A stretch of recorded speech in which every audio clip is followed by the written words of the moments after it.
porque recibí felicitaciones de gente que ni de cuenta. Bueno, mi abuelita, que está encamada ahí en Mérida, me habló y quién sabe cómo se acordó, lo escuchó en la radio. Eso ya es interesante. Bueno, entonces ya lo decíamos, el huevo es un alimento muy importante, sobre todo por el valor biológico que ya decíamos, y también a lo que vamos a revisar más adelante es las propiedades tecnológicas. Me refiero a tecnológicas referente a nuestra asignatura, porque el huevo, a tener una gran cantidad de proteínas, puede ser utilizado como una fuente de alimentaria para esponjamiento, para gelatinización, más allá de lo que es el aporte nutrimental propiamente del huevo. Em, Como dice la presentación, puede prepararse de muchas formas por sí mismo, sobre todo aquí no digo Yucatán. ¿Cómo lo comemos? Puede ser frito, puede ser duro, puede ser el famoso pasado por agua, puede ser revuelto con algún tipo de ingrediente, y esto se hace con la finalidad de incrementar su digestibilidad, concepto importante, que va de la mano con la biodisponibilidad. Recuerden que el huevo crudo posee ciertas características que lo hacen no adecuado para el consumirlo. Entonces, más adelante las vamos a consumir, a comentar, pero es importante tenerlas en cuenta de conceptos previos que ya tenemos. Dice aquí, la presentación es una parte esencial de muchos productos horneados, dulces y aderezos debido a su capacidad para esponjar, aglutinar, espesar, emulsificar, ablandar, hidratar, agregar sabor y olor. Importantes propiedades tecnológicas que tiene el huevo, ya las vamos a discutir, pero creo que todas estas pues las podemos obviar, ¿no? Suponer que las podemos definir, pero ¿alguien sabe qué es un emulsificante? ¿Qué dice aquí? ¿Qué era un emulsificante? ¿Se acuerdan? Ahí lo vimos en la clase Es pasada. bueno, si estamos hablando de alimentos, podría llamarse un aditivo alimenticio que liga una grasa, un enlace, o sea, una grasa con agua, con algo Excelente, líquido, excelente, buena definición. Anel, y levantaste la evita mano. que Sí, se separe, así es evita que correcto, se separe. así es. Eso iba a decir, recordaba que emulsificar tenía que ver con el agua, o sea, con la, ¿cómo se llama? Con la, se me fue la palabra, pero con la combinación de agua. Combinación. Ok, ese es lo que decía. Pues Rodrigo, levantaste la mano otra vez. Sí, de hecho, por ejemplo, no sé si únicamente, me imagino que no únicamente, pero las proteínas son emulsificantes, bueno, o al Así es. menos la mayoría. Una parte. Recuerden, bueno, para definirlo, para complementar lo que decía Rodrigo y Anel, buena definición, exactamente es eso. Lo definimos más allá del agua o el aceite, que es una definición correcta, es la capacidad que tienen dos líquidos inmiscibles que no se mezclan para poder combinarse. El ejemplo que siempre les pongo más claro, la mayonesa, la leche, por ejemplo. La leche tiene una alta cantidad de grasa y no vemos, por ejemplo, dos fases en la leche, vemos solamente la leche líquida, blanca como tal. Entonces, decía ahí Rodrigo que las proteínas son unos elementos emulsificantes muy importantes, y es cierto, porque recuerden las características de las proteínas, que tienen sus cadenas radicales que le dan ciertas características. Los aminoácidos pueden ser polares, no polares, ácidos, neutros, aromáticos, ramificados, por ejemplo, y estas propiedades son las que al momento de hidratarse pueden retener agua parcialmente o pueden no retener agua. Entonces, emulsificante hablamos por esta capacidad para poder combinar dos líquidos inmiscibles.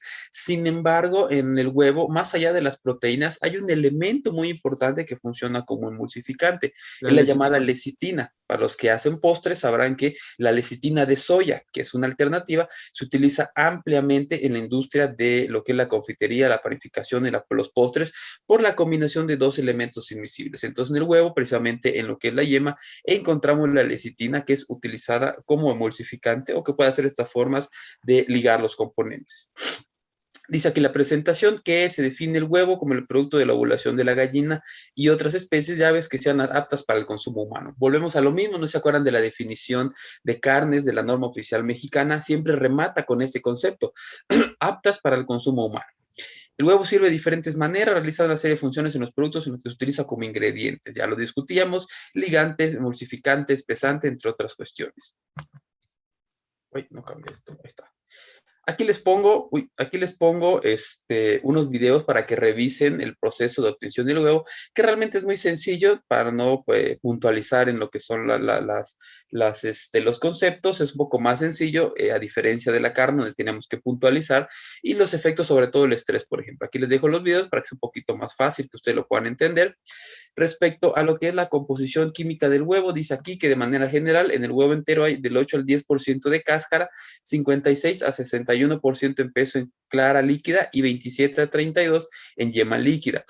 Es importante ubicar que la cáscara del huevo se compone principalmente de carbonato de calcio. Este carbonato de calcio es un elemento estructural muy importante en las cáscaras, y es precisamente las características del carbonato, que suele ser un elemento que genera porosidad al a integrarse en lo que es la cáscara, que le puede dar cierta permeabilidad al ambiente, al huevo. Por eso luego no puede mojarse en gran medida, no puede estar expuesto en el ambiente. También algo importante, el llamado espacio de cabeza, creo que lo hemos discutido previamente. El espacio de cabeza es este espacio vacío que queda entre la cáscara y la parte líquida del huevo, la clara y la yema.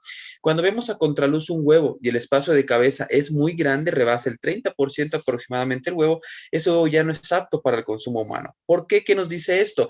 Pues precisamente que ese huevo ha sido consumido por microorganismos, que la clara ha disminuido su volumen porque lo han consumido microorganismos, y el espacio de cabeza aumenta. Ese espacio de cabeza muy probablemente sea CO2 y compuestos de olor de descomposición. Es una forma rápida de poder verificar la integridad de un huevo, es verlo a contraluz y ver que el espacio de cabeza no rebasa el 30%. Dice aquí la presentación. Bueno, aquí está precisamente lo que llama cámara de aire. Esta imagen es precisamente el llamado espacio de cabeza. Dice aquí que el huevo sin cáscara es la mejor fuente de proteína alimenticia, sin embargo es deficiente en histina, tritófano y cisteína, que son aminoácidos esenciales. Recuerden también, pero eso es referente al resto de los aminoácidos, aporta todos los aminoácidos, y se dice que es deficiente por las bajas concentraciones, pero sí posee todos los aminoácidos esenciales. Entonces, recuerden que la histidina es un aminoácido semiesencial. La histidina es un aminoácido que suele ser utilizado bueno, puede ser asimilado mayormente en la etapa infantil, y por eso es importante suministrar a los niños en la etapa infantil. ¿Se acuerdan qué característica tenía la cisteína? Cuando hablamos de la cisteína, ¿qué elemento funcional tiene la cisteína? ¿Qué grupo funcional tiene la cisteína que la caracteriza? ¿Se acuerdan? ¿No se acuerdan? Es un Creo que aminoácido era azufrado.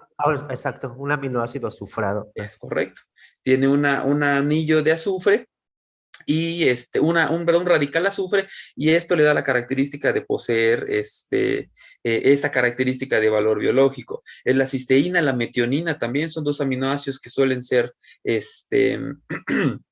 esenciales. El tritófano es un aminoácido aromático, tiene un anillo aromático, y la histidina es un aminoácido anillado que tiene otro grupo amino importante.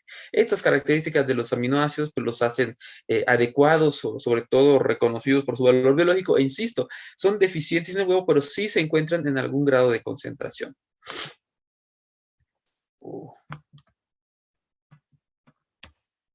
Ahí está. Como les decía, siempre tenemos aquí lo que es como referencia la norma oficial mexicana. En este caso tenemos la norma 159, que es el tratamiento y del huevo y sus características, obtención y demás. Y aquí vemos, por ejemplo, las especificaciones o límites máximos en cuanto a lo que son diferentes elementos del huevo.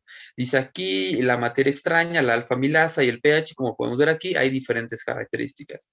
¿Alguien sabe qué es la alfa-amilasa?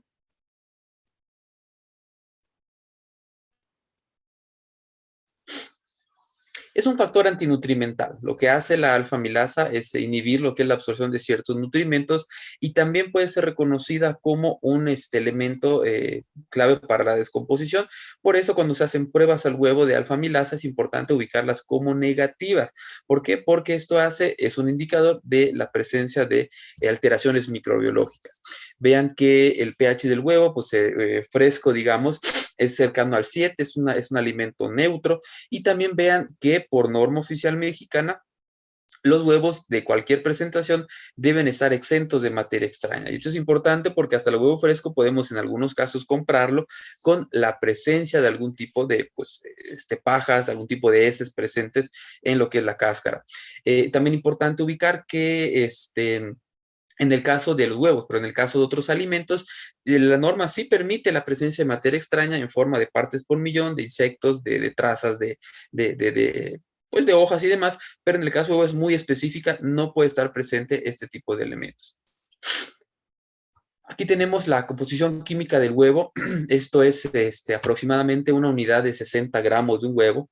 Vemos la proporción reconocida de agua que tiene. Recordemos que al ser la yema un elemento rico en proteínas, albúminas, por ejemplo, las albúminas son las proteínas mayormente presentes en lo que es el huevo, que le dan el valor biológico precisamente y que también son solubles en agua. Por esta misma razón, el huevo tiene una alta, bueno, parcialmente alta proporción de agua. Vemos que cerca del 40% del peso húmedo, del peso total del huevo es en agua. Vemos la cantidad de proteínas, si bien, como decíamos, no es tan significativa, son 6.6 gramos aproximadamente. Estas son de alto valor biológico, carece totalmente de carbohidratos, son muy bajas su concentración. Los lípidos normalmente se concentran en lo que es la yema. Recordemos que los lípidos del huevo normalmente se conforman principalmente de triglicéridos, de ácidos grasos libres y también el colesterol, que es una de las formas por las que el huevo, o las razones por las que se suele limitar el consumo del huevo. Pero sin embargo, vean la composición de los ácidos grasos. ¿Se acuerdan qué característica tenía un ácido graso saturado? Estructuralmente, ¿cómo era un ácido graso saturado? Sus enlaces, ¿no? Enlaces simples, solamente una cadena simple.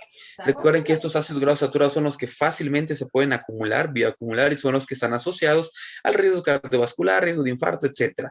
Vean que de cadena lineal. es una estructura lineal, es correcto.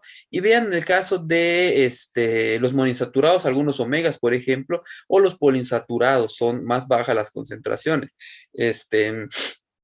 Esta fue una pregunta que me hicieron en el examen y no la pude contestar y me da vergüenza. Me preguntaron cuál es la estructura del ácido graso omega 3 y sus nombres y me revolví. No sé por qué estaba yo nervioso, y me la sé de memoria de verdad, pero bueno. Vean también el aporte de colesterol, por ejemplo, es alto, reconocido sobre todo lo que es la yema por el aporte de colesterol. Y como decíamos, esta es una de las razones por las que el huevo pues, suele ser limitado en cuanto a su consumo. Aquí otra composición, sobre todo de los macronutrientes, complementando lo anterior.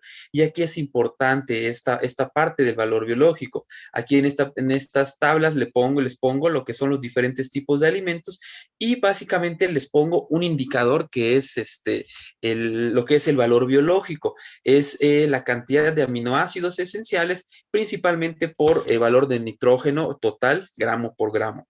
Recuerden que el valor biológico es precisamente eso, la capacidad que tenemos para asimilar el nitrógeno. Cris, levantaste la mano. ¿Qué onda? Sí, maestra, tengo una duda con las claras de huevo que venden en cajita. ¿Usted sabe las Santa Claras si son un buen alimento? Sí, realmente son buenas porque es realmente la concentración de las claras. El único problema en eso, revisa las cajas y que diga que están pasteurizadas.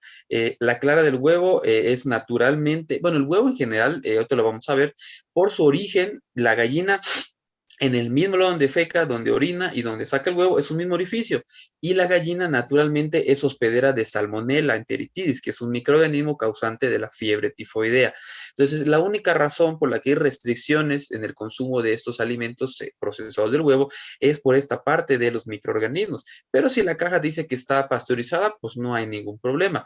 De hecho, es una alternativa de consumo de proteína de alto valor biológico, limitando lo que es la cantidad de aporte de lípidos. Vimos la cantidad de ácidos grasos saturados, la cantidad de colesterol. Entonces, es una buena opción, es costosa, pero bajo la reserva de que tenga un buen tratamiento microbiológico y térmico para que no tengan ningún problema. Pero pues, son buenas solo por el costo.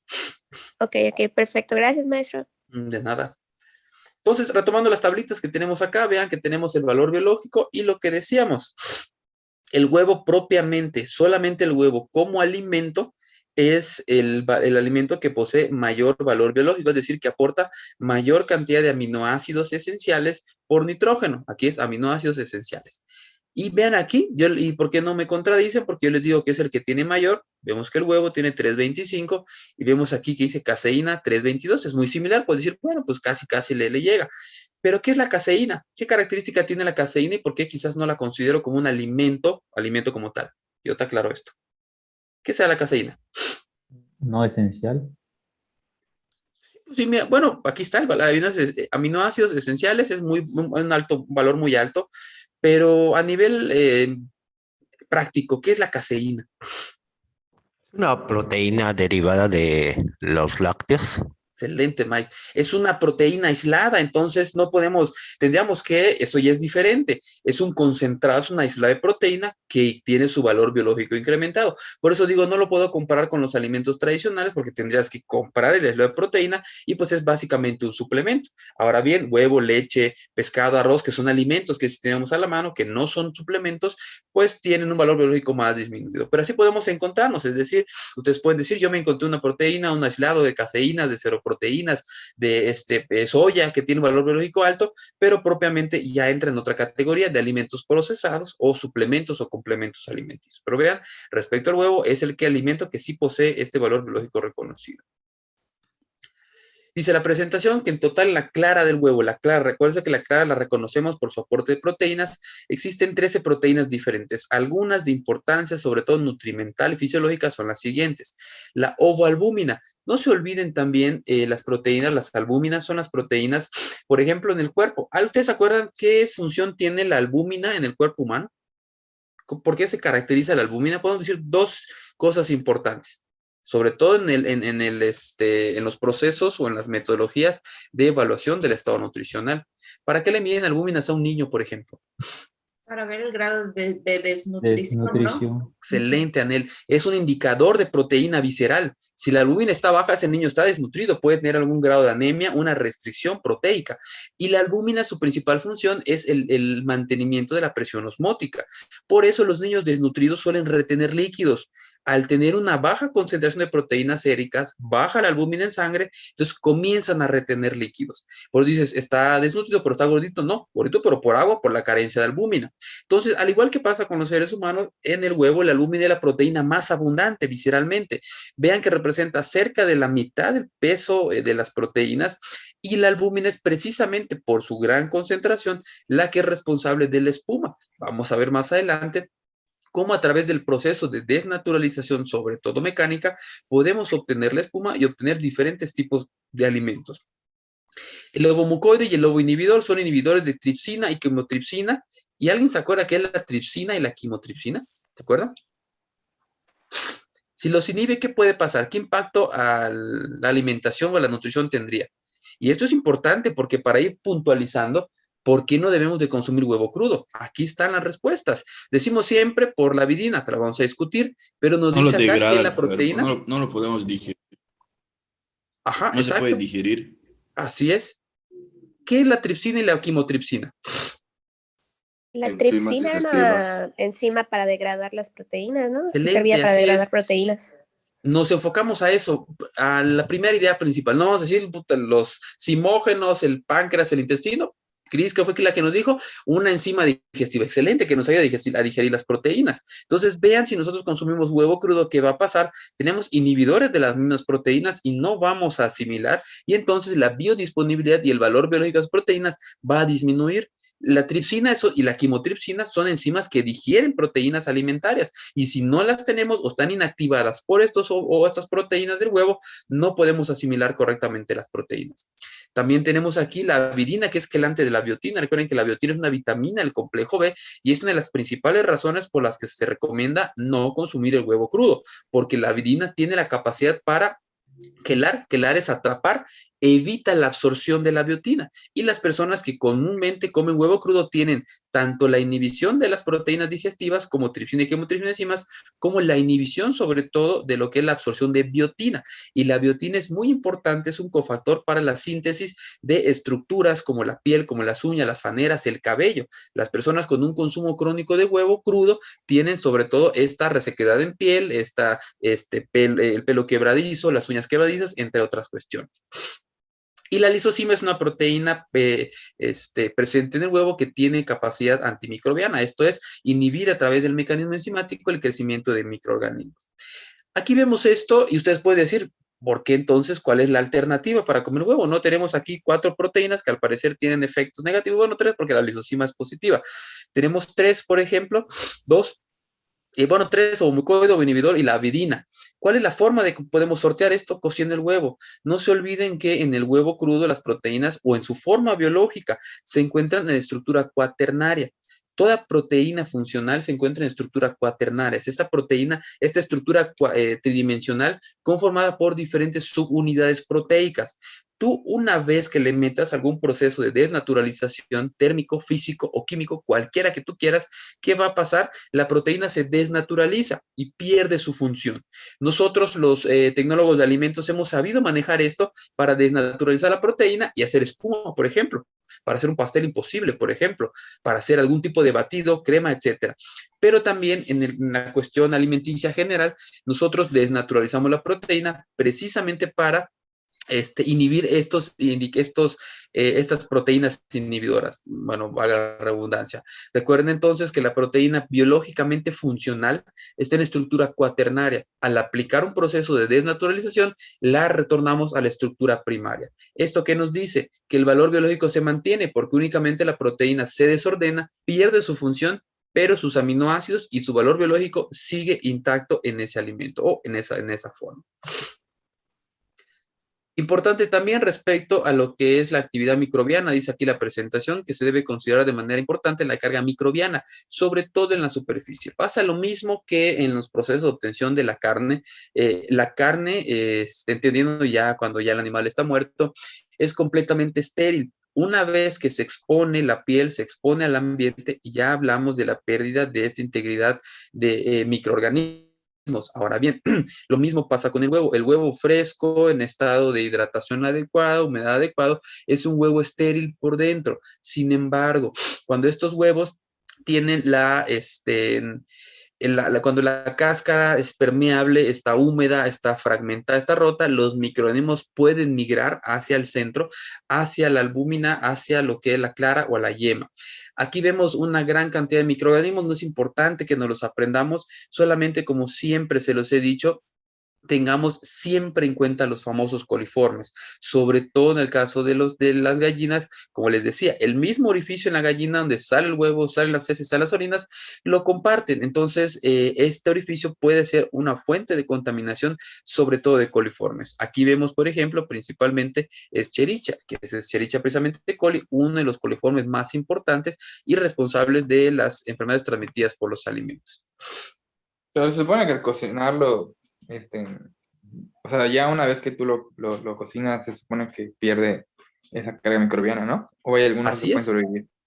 Así es, te adelantaste a lo que te iba a decir. Es decir, no tenemos que ver la cocción del huevo solamente por estas proteínas que ya comentamos, sino también para reducir la carga microbiana. Pero, por ejemplo, en un merengue, donde solamente tenemos el efecto del batido o la espuma, es muy probable que ahí la carga microbiana esté presente. Por eso, desde la selección del alimento, tenemos que tener un juicio adecuado para poder escoger huevos que no tengan trazas, heces o pedazos de alimento, pues sí, sobre todo de heces que puedan contaminar el alimento, que el huevo no esté mojado, que no esté hidratado, que no esté fragmentado, que no esté roto. ¿Por qué? Porque esto va a hacer probablemente que el microorganismo de la cáscara pueda migrar hacia el centro de la clara. Stanley, levantaste la mano, ¿qué onda? Sí, me llama mucho la atención que en el resto del mundo, no sé, solo creo que en México no he visto que el huevo se tiene que refrigerar, bueno, se vende en el refrigerador. En otros países uno va a comprar al súper, aquí y del otro lado del mundo, y el huevo está refrigerado, precisamente por esto. Y bueno, etiquetado, cada uno es completamente blanco, la cáscara es completamente blanca, con una etiqueta como de sanidad, y lo encuentras en el refrigerador donde está el yogur, la leche, ahí está el huevo. Aquí lo tenemos, bueno, obviamente el súper tiene aire acondicionado, pero no está en refrigeración. Realmente estas opciones de conservación son alternativas, si bien como dice Anel, en otros lugares el huevo se encuentra en refrigeración, naturalmente pues no debería estar en el refri porque debe ser de consumo inmediato. ¿Por qué colocarlo en el refri? Sobre todo para incrementar parcialmente lo que es la vida aquel y también tiene relación con lo que es el pH, esto lo vamos a ver más adelante. La refrigeración impacta directamente el pH del huevo, pero al ser un alimento que debe ser consumido en corto tiempo, no debería refrigerarse. Sin embargo, las personas que lo hacen es para aumentar, insisto, su vida y es muy importante cuál es la forma como los empacamos. ¿Qué es lo más tradicional o los refris? Y una vez me acuerdo, yo platicaba con, no sé si conocen a la maestra Ana Berta Pérez Lizaur, que es una nutrióloga reconocida a nivel nacional, de las pioneras de la nutrición en el país. Ella en una conferencia decía que hacen falta nutriólogos en todas áreas. Y ella ponía el ejemplo de en las constructoras de casas. ¿Por qué no hay nutriólogos como asesores de las constructoras que digan parques, bebederos, carreteras? No lo sé, no, bueno. Otra estoy la mano suya, nada más termino mi idea, perdón. Y eso me recordó al diseño, por ejemplo, de los refrigeradores. ¿Cuál es el diseño estándar de un refrigerador? Que en la puerta precisamente tengamos la rejita de los huevos. Y en esa misma rejita es donde nos queda medio tomate del sándwich, nos queda un poquito del chile, nos queda un pedacito de chocolate. Ahí lo asentamos exactamente justo cercano a lo que es esta reja de los huevos. Y como les digo, ese huevo salió del mismo orificio donde salen las heces de las gallinas. Si no hay un proceso de higienización adecuado, ¿qué va a pasar? Ese pedacito de tomate que dejaste para el día siguiente, ese pedacito de jamón que dejaste en la mera puerta junto a los huevos, ya está completamente contaminado. Entonces, si vamos a refrigerar los huevos, que sea en un empaque cerrado. Creo que Betterware tiene, no es que yo venda, pero se me hacen muy prácticos sus productos y soy consumidor de esos productos. Tienen, creo que una cajita para poner los huevos. Insisto, desde que el huevo esté contaminado y entre a lo que es el refrigerador, puede ser una fuente de contaminación de todos los alimentos. Tratemos siempre de almacenar los huevos precisamente en empaque cerrado, dentro del refrigerador o fuera de lo que es el refrigerador. Pero si es dentro, insisto, puede ser una fuente de contaminación. No vendo aquí en el chat. Suriel, levantaste la mano, pero aquí no se puede César quedar. levantó su... Perdón. Digo, aquí en su casa yo no lo puedo dejar fuera, digo, sobre todo en época de calor. O sea, dejan los huevos fuera en época de calor y se echan a perder. En mi experiencia, algunos de mis trabajos de juventud, trabajé en CRIO, donde estaban las doceleras le llaman, ¿no? Entonces, se ve bien gacho y es bien divertido cada vez que lo digo, pero trabajaba lavando huevos. Entonces, precisamente llegaba las taras completas de huevos sucios, llenos de caca y todo, ¿no? Y entonces había que hacer la selección.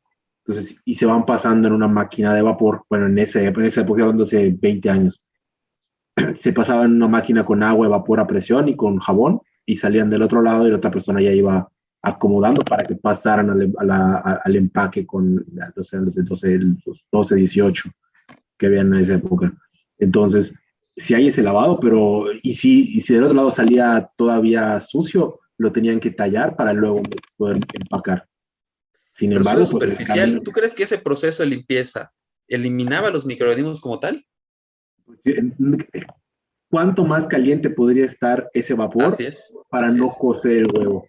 Así es, que no haga también el fragmento del carbonato de calcio, así es. Tampoco el agua no podía salir a una gran presión porque podía romper la cáscara de huevo, iba a ser, digo, más todo lo que rompía en el camino. Entonces, sí era un tema, o sea, sí es, y estoy seguro que han mejorado esa tecnología para poder hacer esa limpieza, pero, pues digo, también hay errores humanos y es gente la que está ahí haciéndolo. Entonces, sí. Creo que de los aprendizajes del COVID, creo que ese es uno, ¿no? El limpiar todo lo que llega pues, de fuera de la casa. Así es. Y nos quedamos con eso, sobre todo por COVID, pero antes se intentaba hacer, como bien dice Juan, y más adelante lo vamos a ver también, es importante ubicar que este proceso tiene que ser rápido y es muy sensible por las características del huevo. Y entonces, ¿este proceso garantizará la eliminación de los microorganismos? No. Entonces, tengan en cuenta que estos huevos tienen cierto grado de contaminación y una vez que entran al refrigerador puede ser vehículo de contaminación de todo el área. Hay mucha gente, y no lo juzgo, sino solamente lo digo para tomar con precaución, que suele consumir los huevos orgánicos, los huevos, pues sí, no lo sé, mientras sean más procesados en un patio, ¿no?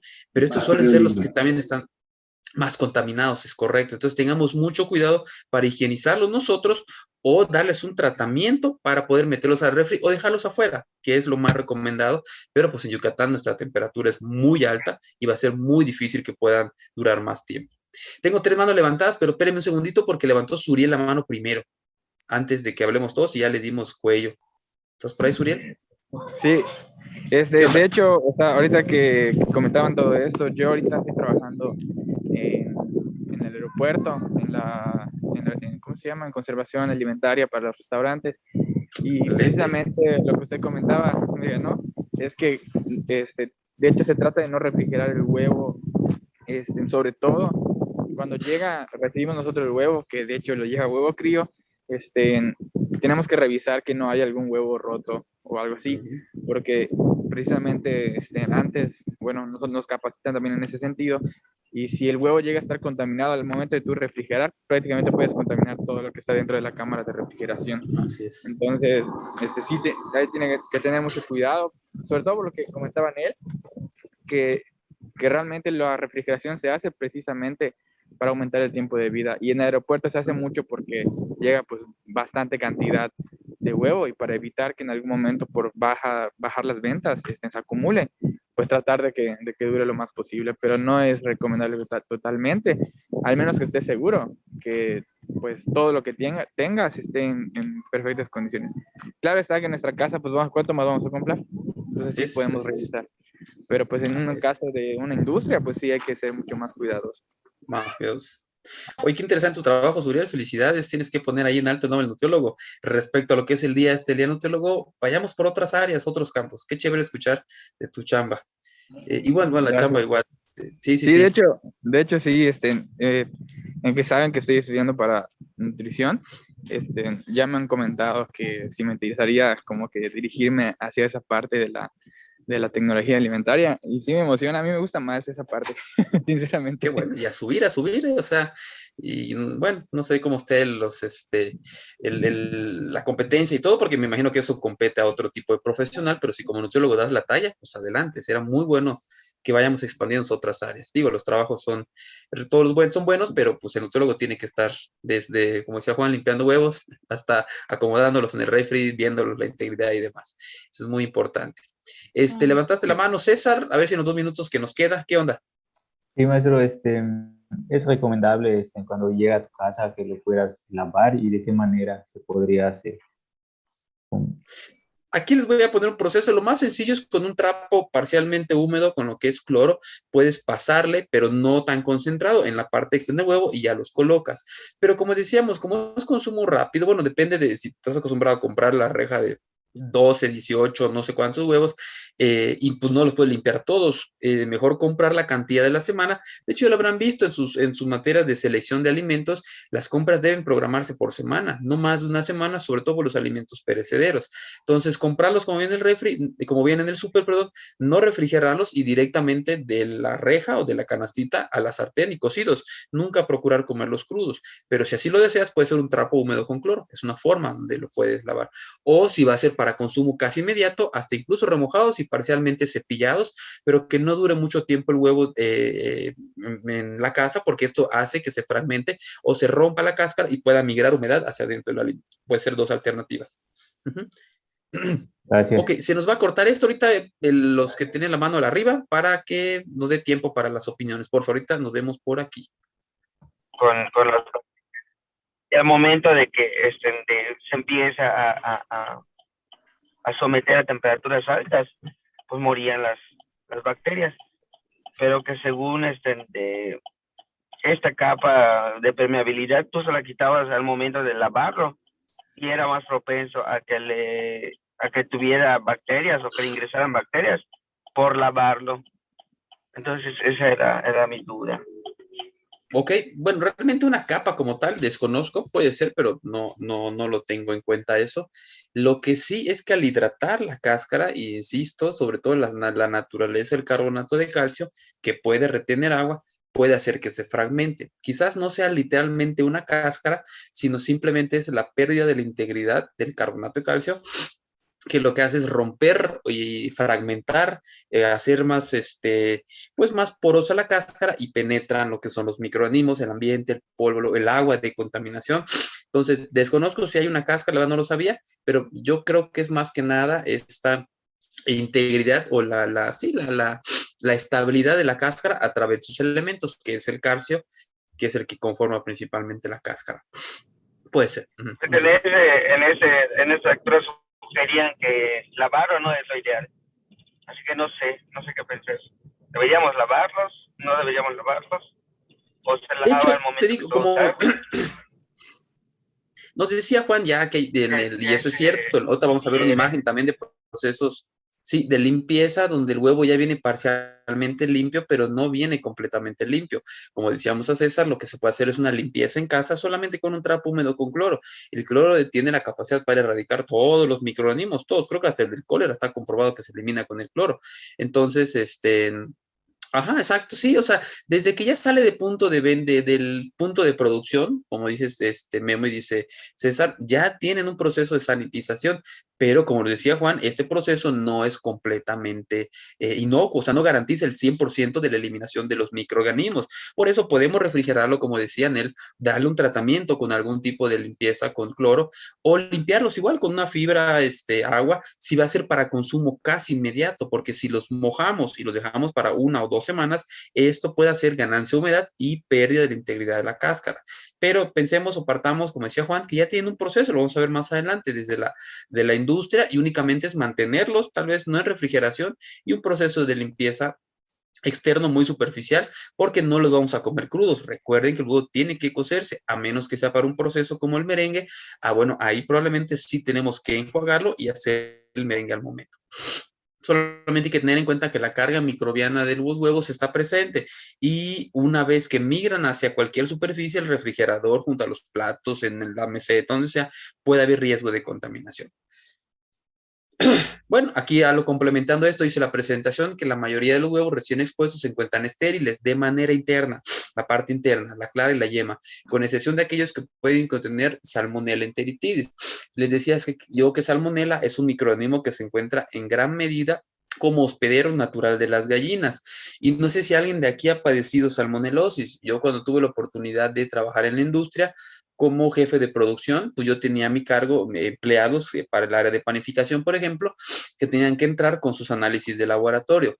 Salmonella siempre era el microorganismo resistente, porque Salmonella se adhiere a las paredes de los intestinos y difícilmente se puede erradicar. Entonces me llegaban empleados que tenían hasta su tercer mes con tratamiento con antibióticos, eso yo lo llegué a ver, y Salmonella seguía presente en sus análisis.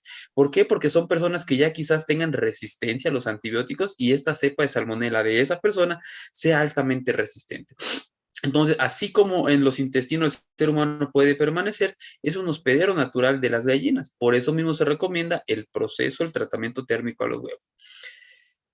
Bueno, dice aquí que este microorganismo puede estar presente internamente y con mayor frecuencia externamente, porque externamente, ya lo decíamos, por la contaminación de la cáscara, exhibiendo un tamaño grande anormal en los huevos. ¿Por qué una forma también de identificar los huevos que no son aptos para el consumo, que ya tienen cierto grado de contaminación? Un indicador es que son huevos grandes, principalmente por el efecto del CO2. No se olviden que todo microorganismo produce CO2 como producto secundario del metabolismo. El CO2 es un gas. Y como lo platicamos con las latas, estas latas abombadas, ¿por qué se abomban? Por el CO2, es tal la cantidad de CO2 que la lata pierde su forma. Y lo mismo pasa con el huevo. Un huevo de gran tamaño, sobre todo en punto de venta, puede ser riesgo o puede ser sinónimo de contaminación. Y no solamente de gran tamaño, sino una forma anormal, es decir, una forma no ovalada característica puede ser indicador de contaminación. Además de la salmonela, otros microorganismos patógenos reportados en algunos huevos o en algunos muestreos de huevo son la E. coli y la enterohemorrágica. Siempre tengan en cuenta esta E. coli, la O157.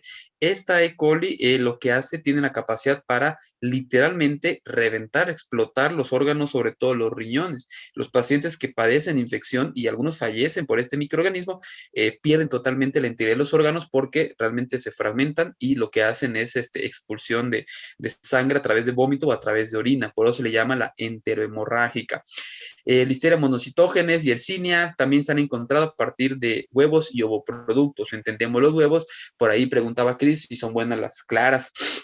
Y yo le decía, pues que estén pasteurizadas. ¿Por qué? Porque estas claras, desde que tú rompas el huevo, la parte de la clara va a tener contacto con las cáscaras y esto puede ser una fuente de contaminación cruzada. Insisto, la parte interna está completamente estéril, pero la cáscara puede tener riesgo de contaminación. Y una vez que fragmentas el huevo, la cáscara se contamina y entonces tienes allá un alimento contaminado. Retomando aquí un poco de lo que estaba comentando en el efecto de la refrigeración del pH.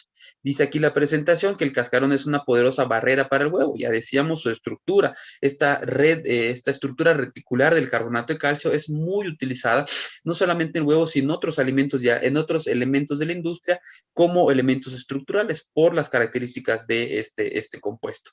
Sin embargo, hay microorganismos que logran traspasar esta barrera. Y una forma de cómo traspasa la barrera es principalmente cuando el huevo o la cáscara tiene una alta cantidad de humedad. Al ser más húmeda, lo que hace es permitir lo que es el paso o la formación de poros en lo que es la cáscara. Por ello se utiliza la refrigeración, ya que además de enlantecer el metabolismo microbiano, lo que decíamos hace rato, la refrigeración ayuda a incrementar parcialmente lo que es el tiempo de vida. Además, la refrigeración incrementa el pH por la pérdida de CO2. Díganme ustedes, ¿qué relación creen que tenga el pH con la refrigeración y con el CO2? Bueno, no era una buena pregunta examen, pero ya se las estoy diciendo. Analizando, vamos a analizarlo. Y esto va desde fisiología. ¿Por qué creen que aquí está la razón del por qué refrigerar el huevo? Baja el pH, incrementa el pH, baja el CO2. ¿Qué análisis pudiéramos sacar de esto? Anel, levantaste la mano, ¿qué onda? Creo que Guille levantó primero la mano, profe. Ay, perdón, puse mi micro. La tiene levantada hace mano. La tiene levantada hace rato, sí. Ah, ok. Bueno, yo creo que el pH precisamente para conservar la acidez y los microorganismos también hay que acordarnos que crecen en lugares acuosos, también esa es otra razón. Entonces hay que evitar la osmolaridad, si no me equivoco. Así es. El huevo es un excelente vehículo de contaminación porque tiene proteínas, tiene una muy baja concentración de carbohidratos, pero también tiene una alta actividad de agua y eso hace un caldo de cultivo excelente para los microorganismos. Ese es un buen punto, Nel. Gracias. César, levantaste la mano. ¿Qué onda? Sí, maestro, por el crecimiento microbiano en esta parte. Mientras más alcalino, más bacterias podían crecer. Mientras más ácido, podía ser menor, ¿no? En esa parte. También sí es exacto, puede ser una razón, aunque también muy alcalino también puede evitar lo que es el crecimiento microbiano. Eso es un buen punto, así es, mientras más ácido, menos va a haber crecimiento. Pero evitar ese punto neutro igual para esa parte. Así es. Acuérdense de la curva de crecimiento microbiano. Acuérdense que la fase de declinación o muerte, ¿por qué se caracteriza? Pues principalmente porque en este momento los microorganismos están produciendo, valga la redundancia, productos de desecho. Y esto hace entonces que es tal el desecho que el microorganismo se muere. Entre los productos de desecho encontramos ácidos orgánicos y CO2. Los ácidos orgánicos bajan el pH y el CO2 también baja el pH. ¿Qué pasa con las personas que hiperventilan, por ejemplo, en condiciones, por ejemplo, de COVID? El paciente asmático, por ejemplo, cuando está hiperventilando, tiene una alta producción de CO2. ¿Cuál es una característica sistémica en la sangre del paciente que hiperventila? La acidez metabólica. ¿Por qué se debe la acidez metabólica? Por la concentración de CO2. El CO2, el anhídrido carbónico, es un elemento que incrementa el pH. Entonces, ¿qué pasa aquí? ¿Qué nos está diciendo la presentación?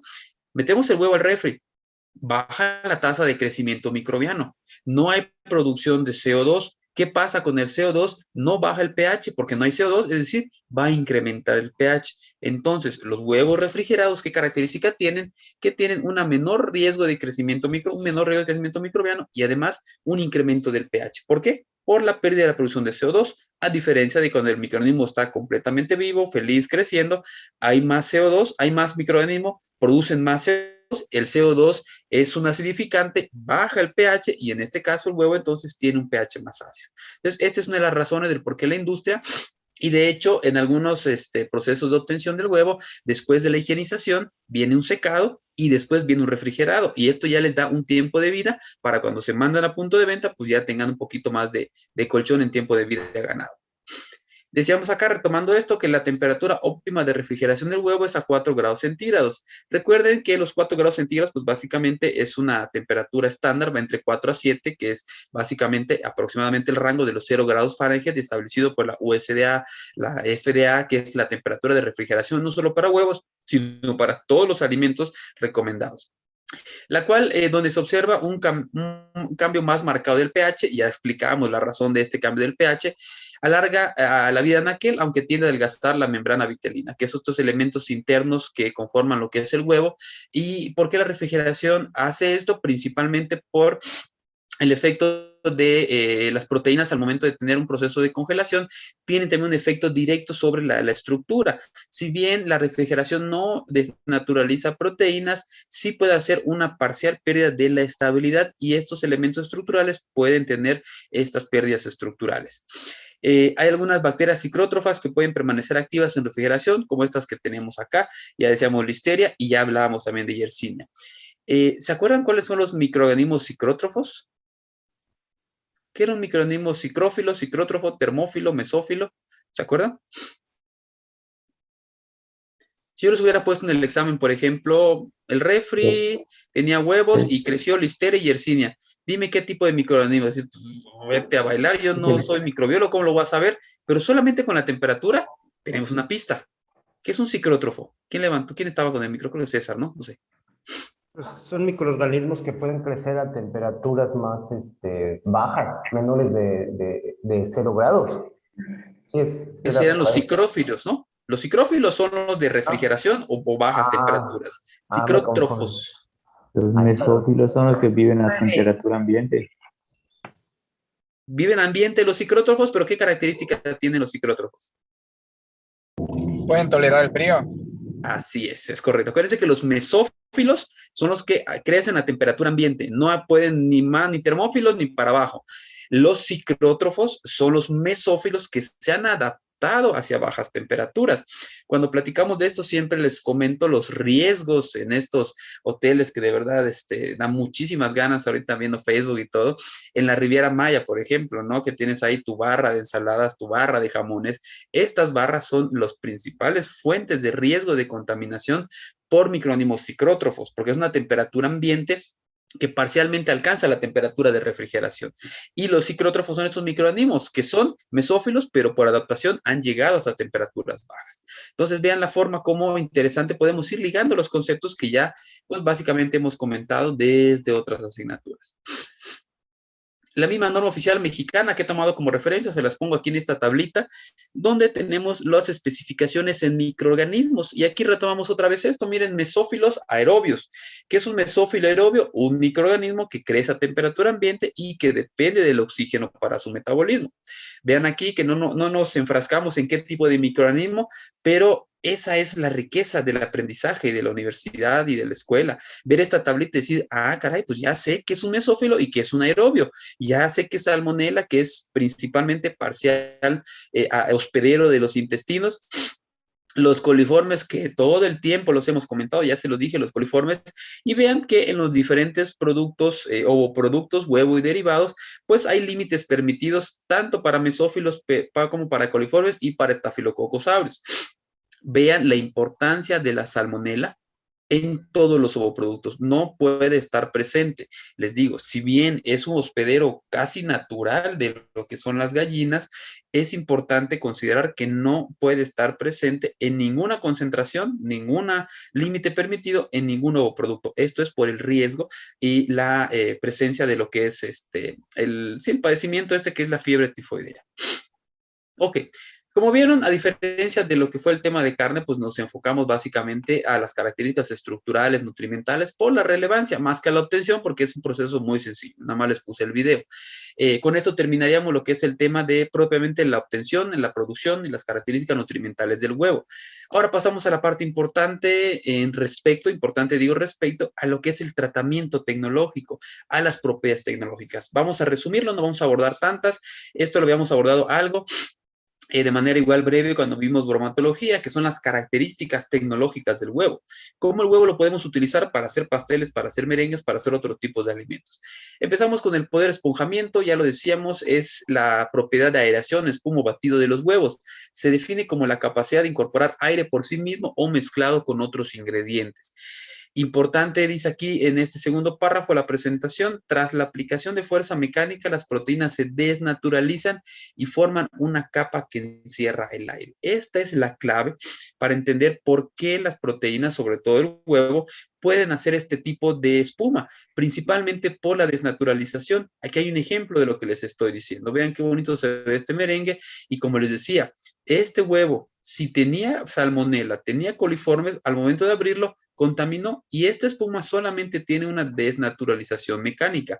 Es probable que si este huevo estaba contaminado, este merengue también esté contaminado. Pero aquí, al desnaturalizarse, sí eliminamos la avidina, el ovomucoide, el ovoinhibidor, la lisozima, todas las proteínas que ya comentamos que pueden ser factores antinutrimentales.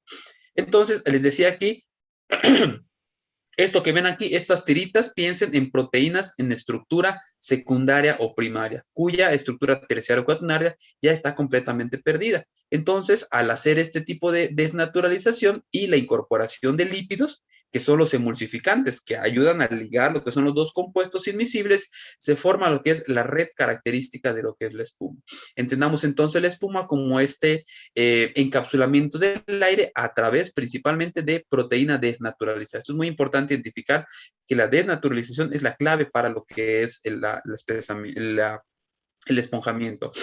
Respecto a la aglutinación y el espesamiento, ya lo platicamos igual en bromatología, hay 3 fases, la llamada desnaturalización, el orden molecular de la proteína, la floculación, que es la capacidad para poder, digamos, compactarse, y la insolubilidad, que ya va de la mano con lo que es la precipitación.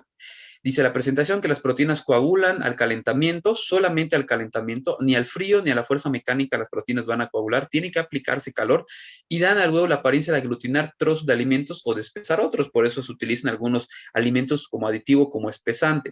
Y esto lo vemos, tenemos el huevo crudo, es líquido, una vez que lo cocemos, se lo metemos a agua caliente por 15 minutos, adquiere una consistencia de esponjosidad, una consistencia como pues sí, de coagulada, una proteína coagulada.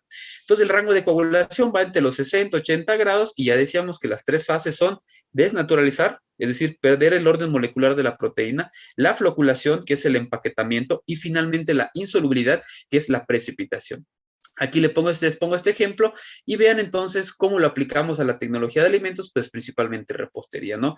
Vemos acá estas características de lo que son los llamados, pues pasteles, ¿no? Creo que ya les había comentado la ciencia del pastel imposible, ¿no?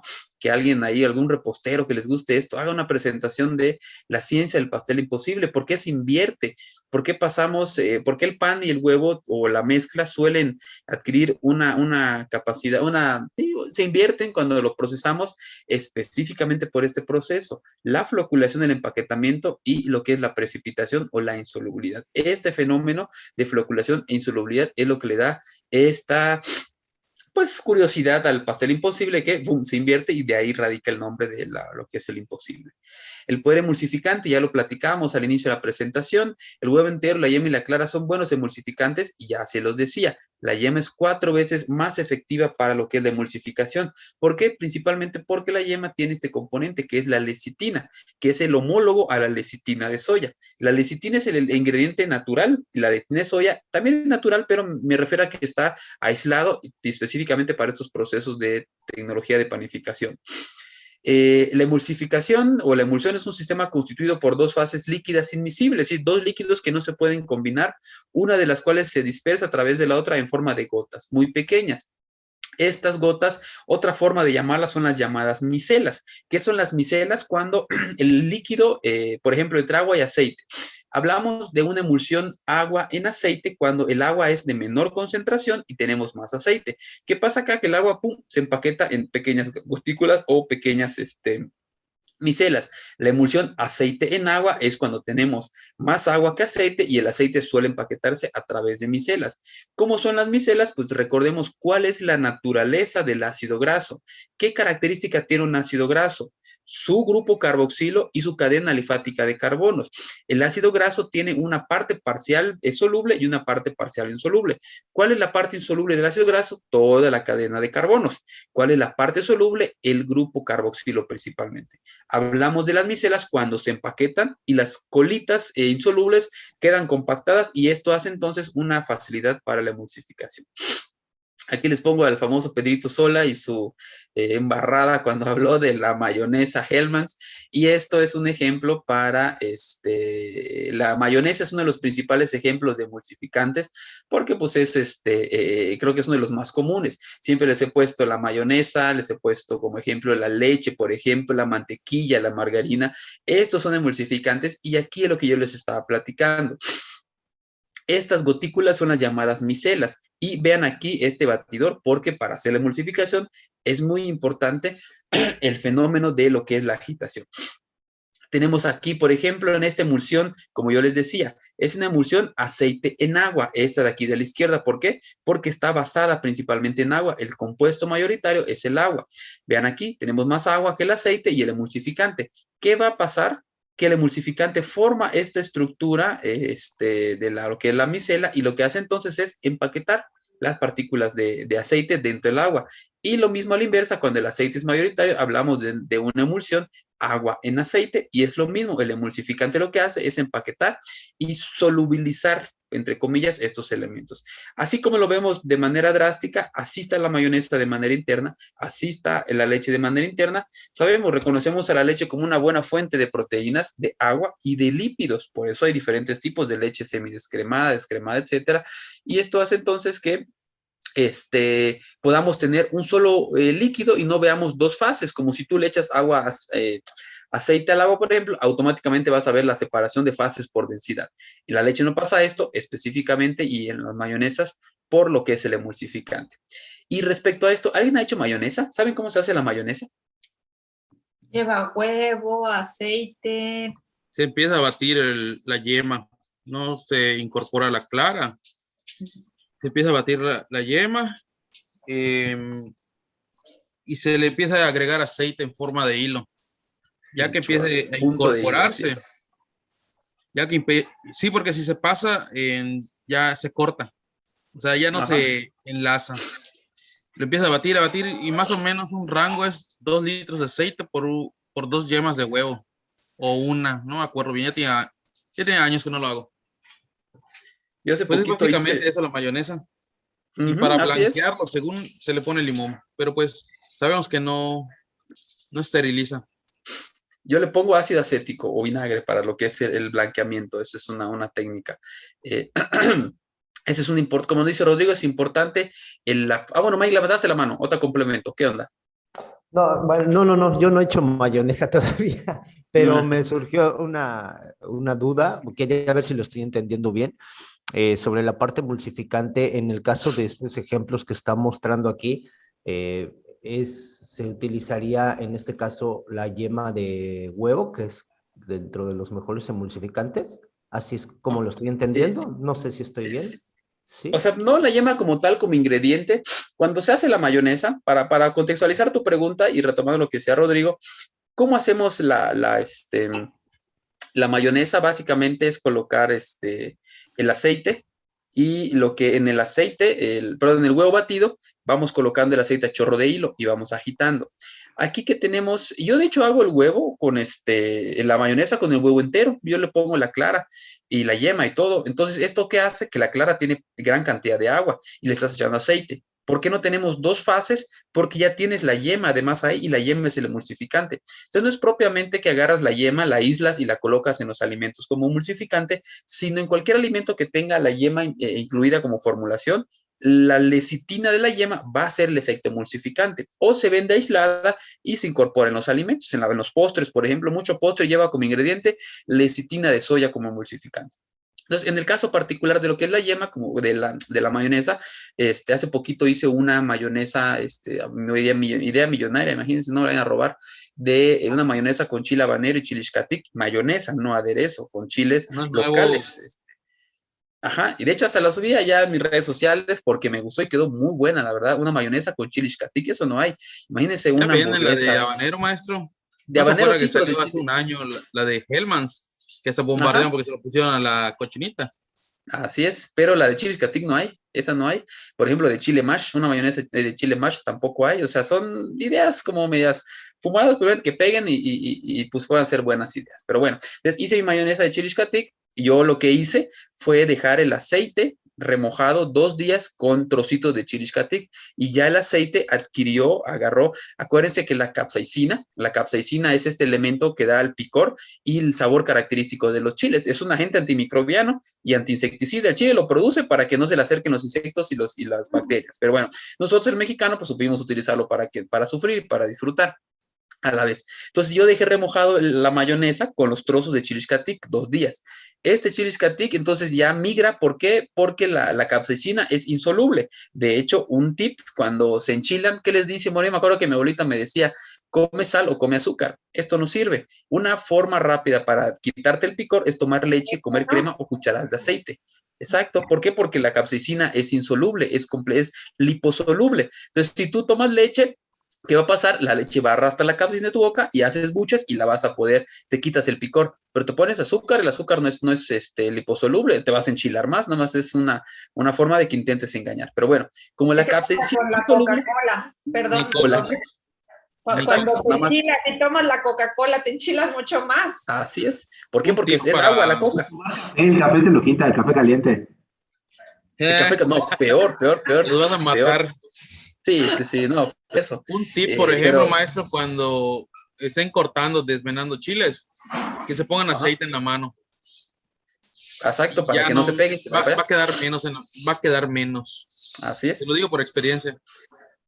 Así es, por las características liposolubles de la capsaicina. Y eso es química de alimentos. Pero bueno, entonces les decía, el chile xcatic lo dejé en el aceite y como la capsaicina es insoluble, migra totalmente el sabor, el aroma, el picor al aceite. Y luego pruebas el aceite y está picoso, queda muy bueno. Y como me quedó, ya después ese aceite lo utilicé para freír, para mis frituras de alimentos, para el huevo, para todo, y estaba muy rico ese aceite. Bueno, entonces ese aceite lo pones a punto de hilo, como bien decía Rodrigo, y en el huevo vas batiendo con la mano o con una batidora, y ya entonces esto hace la homogenización. Ya ves entonces que no tienes dos fases. Aunque tengas el huevo que es rico en agua, no se separa en fases por el efecto de la lecitina que está presente en la yema. Entonces esto ya te da un color así más o menos como amarillento, y lo que da entonces después, pues ya es el blanqueamiento. Dice Rodrigo que le pone limón, yo le pongo ácido acético. Digan ustedes, ¿cuál creen que sea la característica del limón o del ácido acético para blanquear? ¿Por qué Rodrigo le pone limón y por qué yo ácido acético? Son costos diferentes. Uno es ácido cítrico, otro es ácido acético. ¿Cuál es la clave ahí? ¿Cuál, perdón? El pH está ácido. Así es, el pH. El limón quizás le dé un sabor parcialmente, pues bueno, al limón, y lo que es el vinagre le da un saborcito un poco más amargo por el ácido acético. Pero ¿cuál es la clave ahí? Los pigmentos de color que se neutralizan a través de la disminución del pH. Entonces vean que lo importante es bajar el pH para que quede más blanco, para blanquearlo. Y puede ser limón, puede ser vinagre, puede ser ácido acético, lo que quieran, pero lo importante es el pH. Entonces vean, para hacer una mayonesa, qué chévere es poder aplicar un poquito de lo que es la ciencia y la tecnología de los alimentos. Entonces, respondiendo a Mike, pues básicamente es el componente de la yema, que es el efecto emulsificante, más que le vayas poniendo yema a todo, es un poco difícil así. Sí se vende en Pronat. De hecho, hasta no sé, los que aquí consuman suplementos y esto, sé que la lecitina se usa como suplemento, así como para comer todos los días. ¿Con qué finalidad? No lo sé, la verdad, pero sé que se vende o en pastillas o en medicamento, no sé cómo sea esta cosa, pero sí sé este rollo. Ok, bueno, aquí retomando un poco la infancia de Juan, un poquito. ¿Cómo? Ahí está su foto de Juan. Su infancia de Juan, su adolescencia. Todos somos adolescentes eternos, recuerden. Entonces dice aquí que a pesar de que la es una práctica común, se ha demostrado que en algunas ocasiones puede ser contraproducente. Esto es debido, ya platicamos, esta capacidad que tiene el huevo para perder su integridad a través de lo que es la hidratación. Dice que la norma, sí, cierto, la norma oficial mexicana del 159 dice que el agua de lavado sea al menos 11 grados mayor a la temperatura del huevo. Esto no sé por qué sea así, exactamente esa temperatura. Ya saben que las normas son como directrices más que de fundamento. La norma no te dice por qué, sino simplemente los pasos que tienes que hacer. Y si es cierto, la norma habla de esta temperatura por encima y quizá los 11 grados pues garantiza, digamos, es una temperatura de seguridad entre el crecimiento microbiano y lo que puede ser también lo que es la ruptura del huevo. El Departamento de Agricultura de Estados Unidos dice aquí que recomienda refrigerar rápidamente los huevos hasta 7 grados para controlar salmonela. Ya se los decía, acuérdense que vamos el rango entre 4 a 7 grados centígrados aproximadamente. Ese es el rango permitido por las directrices tanto nacionales como internacionales. Y otro método de conservación es por congelación. Esto es ultracongelación. Recuerden que los menos 40 grados, ya hablamos de los procesos de ultracongelación. Recuerden también que en la carne de vacuno, de cerdos y demás, la prerefrigeración se da a menos 30 grados. Esto garantiza una caída brusca de lo que es la temperatura, y el sistema de prerefrigeración ayuda a mantener lo que es la parte interna fría. Esto es por eso en temperaturas muy drásticas.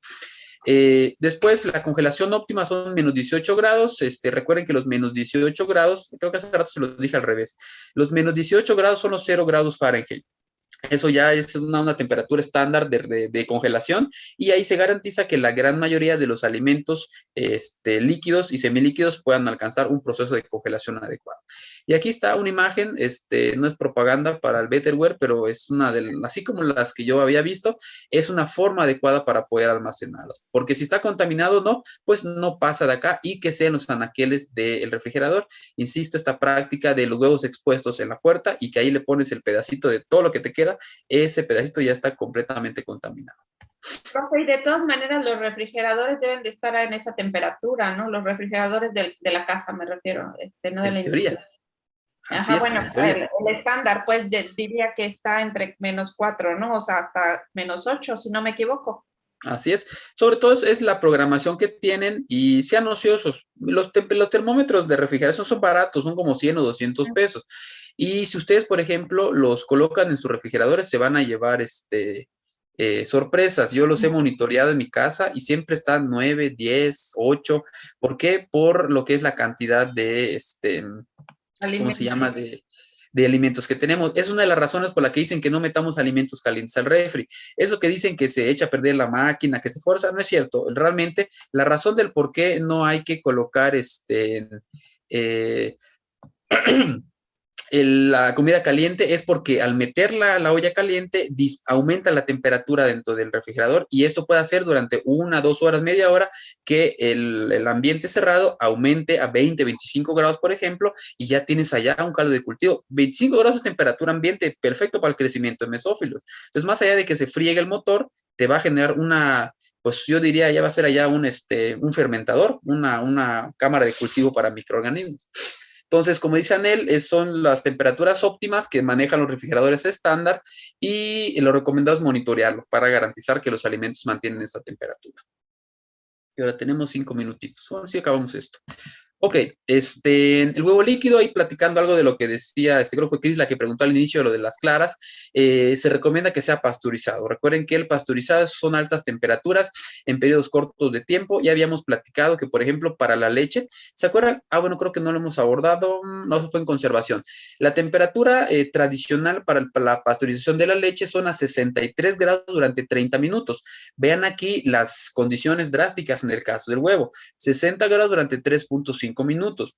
¿Por qué si rebasamos estas temperaturas no es adecuado? Pues por la coagulación, ya lo platicamos. Acuérdense que el fenómeno de coagulación se da entre 60 y 80 grados. Entonces, un tiempo prolongado a esto, pues ya no va a ser huevo, ya no van a ser claras pasteurizadas, ya va a ser huevo cocido. Entonces, va a ser un impacto directo sobre la desnaturalización de las proteínas. Entonces, esta temperatura garantiza la erradicación de una gran mayoría de microorganismos, y pues también, bueno, sí, el huevo en polvo. No sé si ustedes han consumido el huevo en polvo o lo han visto. A mí me pareció una forma tecnológica muy, muy, pues muy innovadora. Cuando yo vi el huevo en polvo, ¿y cuál es la forma de obtener huevo en polvo? Pues básicamente por el secador por aspersión, lo que se hace primero una homogenización, y el secado por aspersión, creo que lo hemos platicado previamente, por ahí igual en mis redes tengo una foto de un equipo de estos, se las paso después, es una tolva. Esta tolva, así como ven esta de acá, bueno, aquí está la imagen, qué bruto. Esta tolva de aquí, esta de aquí, lo que hace es se calienta a gran cantidad, y esto que ven aquí es el aspersor. Este triangulito lo que hace es tirar, disminuir el tamaño de partícula, y al tener el huevo una partícula muy pequeñita y topar o tener contacto con la superficie de este silo, de este recipiente, automáticamente se evapora el agua y cae lo que es el polvo. Ustedes pueden hacerlo, siempre les pongo como práctica, como ejemplo, cuando vemos en conservación el secado por aspersión, agarren un atomizador de pelo, pónganle leche y pongan a calentar una sartén de teflón, una sartén así caliente, le das el llegue con el aspersor a la sartén y vas a ver que apenas tiene la partícula de leche, el contacto con la sartén, brinca lo que es el vapor y te queda concentrada lo que es la leche en polvo. Es una forma casera de hacer la leche en polvo, pero la pueden hacer también a nivel industrial, que es esta forma de cómo la disminución del tamaño de partícula. Entonces, al tener una gotita tan pequeña y tener contacto con la superficie caliente, inmediatamente se evapora el agua y por densidad, precipitación y gravedad, cae y se recupera lo que es el polvo, para el huevo, para cualquier tipo de alimento. Ok. Bueno, de manera general, esto es, bueno, ya esto lo vemos en la siguiente clase, junto con el tema de lácteos. De manera general, este fue el tema de la obtención de lo que es el huevo, las propiedades generales, los métodos de conservación básicos, y pues únicamente nos quedaría pendiente lo que es el tema de la carne de ave, la obtención. También por ahí tengo algunas experiencias por el bachoco, que asistí también a las auditorías, y para la obtención de la carne y los procesos y la característica nutrimental. No sé si alguien tenga alguna duda respecto a este tema de huevo. Ok, bueno, entonces nos vemos la siguiente semana. A más tardar, el lunes ya tienen sus calificaciones del primer parcial. Y la siguiente semana retomamos lo que es el tema de aves. Y si no me equivoco, por ahí viene el examen también. Les dejo la tarea pendiente. De hecho, revisen la planeación. Hay una tarea de huevo. Se las pongo para que la puedan entregar y no estemos arrastrando y acumulando tareas. Entonces, si no hay más pendientes, nos vemos el siguiente sábado. Buen fin de semana. Ah, perdón, sí es cierto, el siguiente sábado me dijeron que tienen prácticas con la maestra Elsa, y les voy a grabar la clase el día jueves, se las pongo el viernes. ¿Y es con ustedes? Es el otro grupo, maestro. Debe ser el otro grupo, profe. Ah, bueno. Bueno, lo aclaro entonces. Ok, lo aclaro y ya. Si no, nos vemos el siguiente sábado a la misma hora en el mismo canal. Ahí estamos entonces. Bueno, nos vemos. Buen fin de semana a todos, a todas. Gracias, profe. Bye, bye. Órale, pues. Gracias. Bye, bye. Gracias, buen día. Buen día.